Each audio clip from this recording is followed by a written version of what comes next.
without wasting any time, let's jump right in. The story kicks off at a US space station one day. They pick up a strange signal.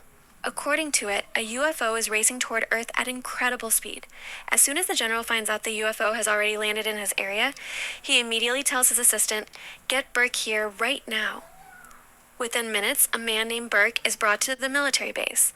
There he meets the other scientists and heads out with his team to investigate the landing site. But as soon as they reach the devastated zone, Burke senses some movement near his soldiers. Seeing that, he orders the entire area sealed off immediately so no one can enter or leave. Meanwhile, in Las Vegas, Jack is driving his taxi like any normal day. During the ride, his passenger says, "You should come too. I have an event. The topic is the possibility of life on other planets." She tells him she's a doctor and researcher, but Jack has zero interest in all that, so he politely declines and heads straight home. The next morning, Jack is watching the news and is shocked to learn the government has completely shut down an entire area, claiming there's been a massive toxic gas leak. What the public doesn't know is that this is exactly the spot where the UFO came down. Back at the site, after hours of searching, Burke's team discovers unfamiliar footprints in the dirt. At the same time, Jack has just started his shift at the taxi stand when two thugs approach him. They work for a guy named Mr. Wolf, and they tell Jack their boss wants him back because he used to be the gang's best getaway driver. Jack flat out refuses and tells them to get lost. The goons start threatening him, but Jack uses his quick thinking and drops both of them. He warns, "I'm never going back to that life." Right then, a police car pulls up and the situation ends there. Not long after, Jack notices two people already sitting in the back of his taxi. He gets a little nervous and asks, "Where to?" The girl named Sarah says in a calm voice, "We need to get somewhere right now." The boy with her, Seth, flashes a thick stack of cash and says, "Whatever you want, you'll get it." Jack doesn't really understand, but the money talks, so he starts driving. They don't give clear directions, so Jack follows Sarah's gestures down dark back roads. Meanwhile, Burke and his experts review camera footage. They realize the two figures running away are shape-shifting aliens in disguise. Not only that, they're experts at blending into crowds. Even crazier, they somehow withdrew cash from a Las Vegas ATM without touching anything. No one knows what kind of power they have. After a long search, Burke finds taxi parking CCTV footage showing a driver taking the two away. The moment he sees that, he orders his team, find them and grab them fast. Far away on a deserted highway, Jack is cruising calmly with the same two mysterious passengers. They've come a long way, and Jack starts suspecting these kids might have stolen money from their parents. So he asks, "Where are your mom and dad?" They stay silent. At that exact moment, the disguised aliens sense someone tailing them. Jack tries to calm them. "The cars behind us are probably just going somewhere too." He slows down so the vehicles can pass. But those aren't ordinary drivers. They're Burke's soldiers setting up an ambush. Using his sharp mind and driving skills, Jack dodges the first attack. But Burke's men start boxing the taxi in from every side. Furious, Jack yells to his passengers, "Get down!" Then he pulls some insane maneuvers, causing several pursuit cars to crash into each other, giving them a little breathing room. The problem is, Burke is still right behind them in his own vehicle. On Sarah's warning, Jack floors it. To handle the situation himself, Seth tells his sister, "Stay in the taxi, I'll be right back." In a flash, he's outside, stands in the middle of the road, and hardens his entire body. Burke's car slams straight into him and gets completely wrecked. Instantly, Sarah uses her mental power to spin the taxi backwards so her brother can jump back in. Jack jumps out of the car furious and starts yelling at the soldiers, "Tell Mr. Wolf I'll never work for him again." Burke finally realizes the driver has no clue what's really going on. He simply says, "You're getting involved in something you know nothing about." Jack ignores him and starts to leave. As he drives off, Burke orders his men, "Pull this driver's full file." Driving away, Jack apologizes to his two passengers and promises, "I'll get you to your destination no matter what." A few hours later, the three of them reach an abandoned house. Jack says the total fare is $720.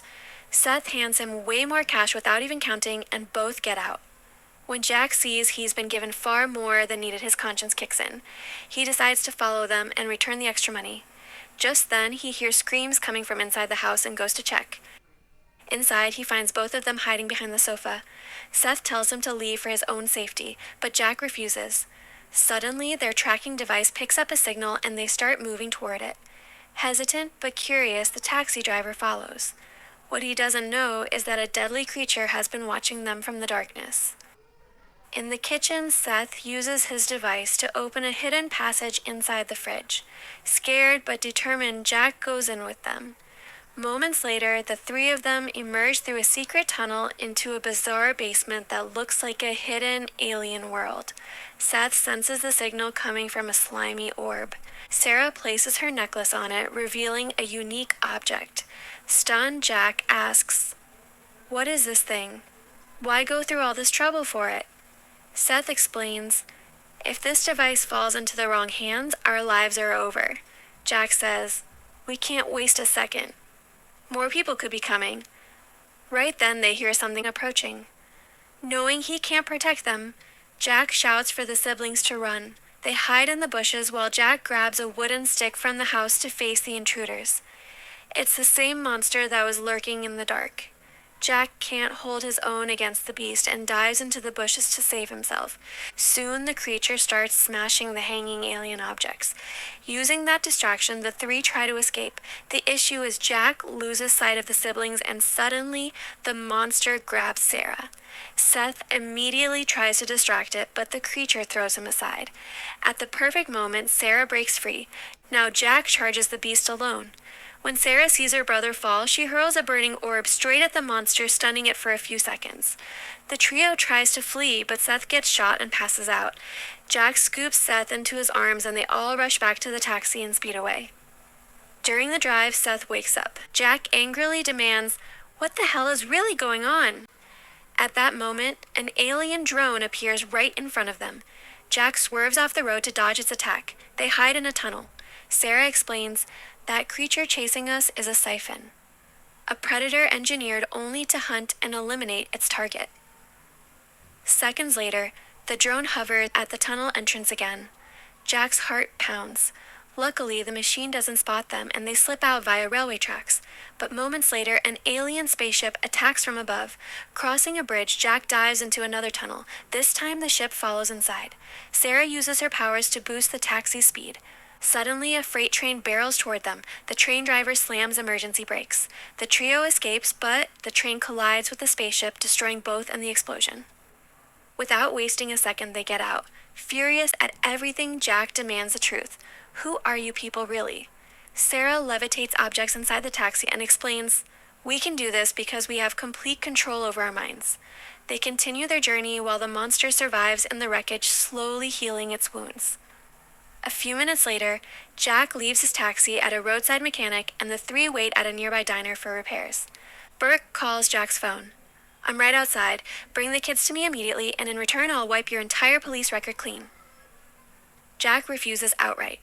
He tips off the sheriff about the armed men outside, then sneaks out with Seth and Sarah. Burke storms the diner with his team.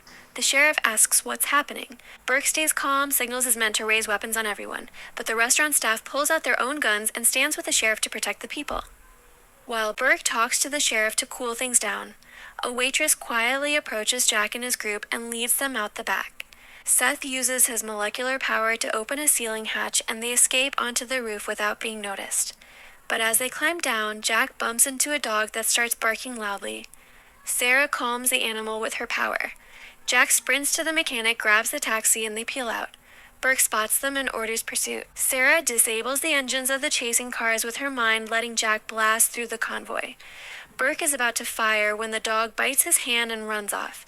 Seeing the dog's loyalty, Sarah slams the brakes, opens the door, and lets the dog jump in with them. During the ride, they discuss how to recover the spaceship the government took. Reading Seth's mind, Sarah suggests meeting Dr. Alex, the same woman Jack met earlier. They head to her event. Jack asks an employee to watch the taxi and feed the dog. Inside, Alex is giving her lecture when the audience starts asking bizarre questions. They're not making sense. Alex is completely confused. One of Burke's men spots Jack wandering the convention and alerts the squad. They prepare to capture them again. Jack finds Alex, pulls her to a quiet spot, and tells her the whole story. Alex doesn't believe a word. To convince her, the siblings reveal they were photographed entering the solar system the first image Alex herself took. Jack adds, "Right now, you're the only one we can trust. Please help." Alex thinks it's nonsense and grabs her laptop to leave. Seth uses his power. Objects start falling. Sarah catches them midair. Seeing the truth with her own eyes, Alex is stunned. The brother and sister decide to show their true forms. Seth activates his device and displays the part of the universe they came from. They explain, "We came to teach humans how to fix the damage, how to make Earth better." Sarah says their planet was destroyed by years of neglect. To stop their people from attacking Earth, they fled. Their scientist parents created a device that collects ecosystem data from the entire universe. With that data, their world can be saved. But they must get home quickly. Otherwise, their people will invade Earth. They also have to escape the deadly siphon hunting them. Alex says, "We can't waste another second."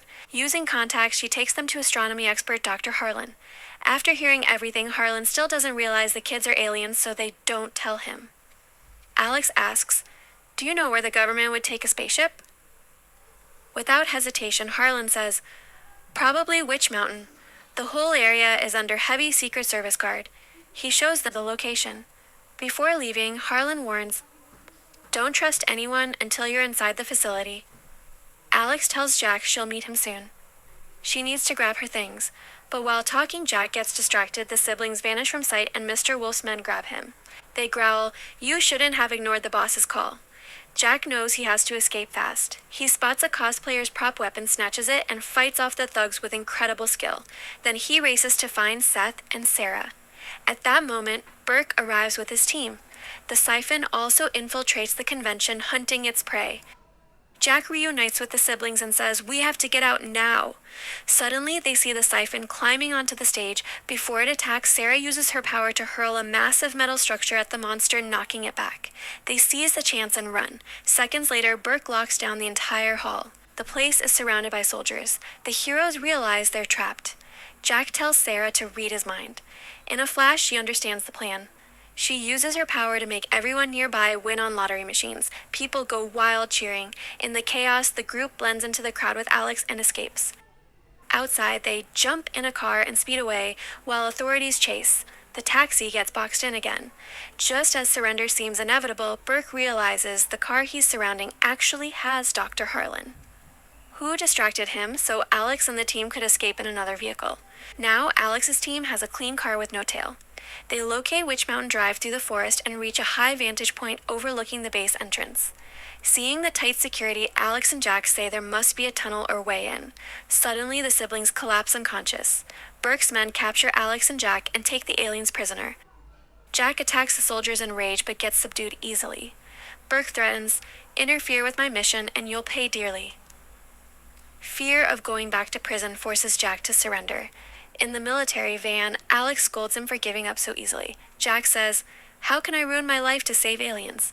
Furious, Alex slaps him hard. The argument distracts the guards. Jack overpowers and knocks them out. It turns out the surrender was a trick to break away from the main force. Free now, they vow to rescue the kids before scientists experiment on them.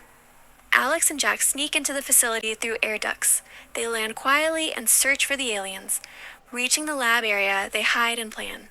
Suddenly, the siphon attacks Witch Mountain. Burke orders his men to eliminate the threat immediately. Using the chaos, Alex and Jack burst into the lab. They knock out a scientist on protective suits and attack the rest with whatever they can grab. Meanwhile, the siphon's missiles take down many soldiers. Burke sees the monster heading for the lab and realizes its true target. He screams for all units to rush to the aliens. The siblings wake up, use their powers to break free. Sarah is thrilled to see Jack came back for them. Burke notices the prisoners missing triggers a full emergency alert. The heroes head for the UFO.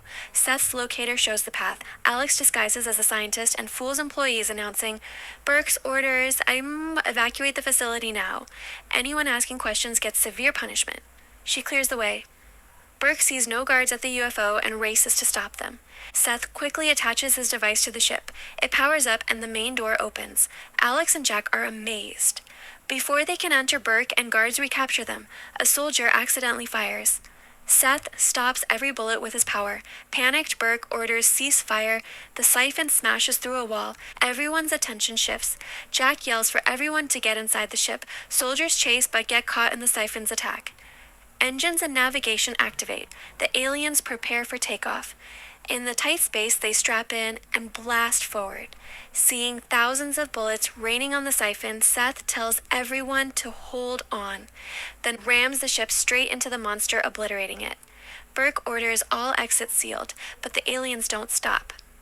They smash through the final gate at the last second and escape. Once free, everyone celebrates, but Seth notices the compression chamber is damaged. Jack asks if they can repair it in flight. He goes to the faulty spot only to face the siphon again. Somehow, still alive and attacking, Seth senses trouble, tells Alex to stay with Sarah at controls, and runs to help Jack. In the fight, Jack rips off the monster's helmet. Seth shouts to distract it, then vanishes. Jack lands a massive blow. The siphon throws him toward the energy matrix. It grabs Jack by the throat to finish him. Seth attacks. As Seth vanishes again, Jack drags the siphon into the light beams. With full force, Jack punches its mouth. The energy matrix vaporizes the creature completely. Seth saves his friend and slams the door shut, stabilizing the ship. They're now far from Witch Mountain. It's time to part ways. Everyone says goodbye. Jack promises, "I'll take perfect care of your dog, buddy." The alien brother and sister board their craft and head home, trusting that with Alex and Jack's help, they might save their entire planet. If you love this mystery, smash that like button, subscribe to Mystery Vault, and turn on notifications for more mind-blowing movie mysteries explained. See you in the next one.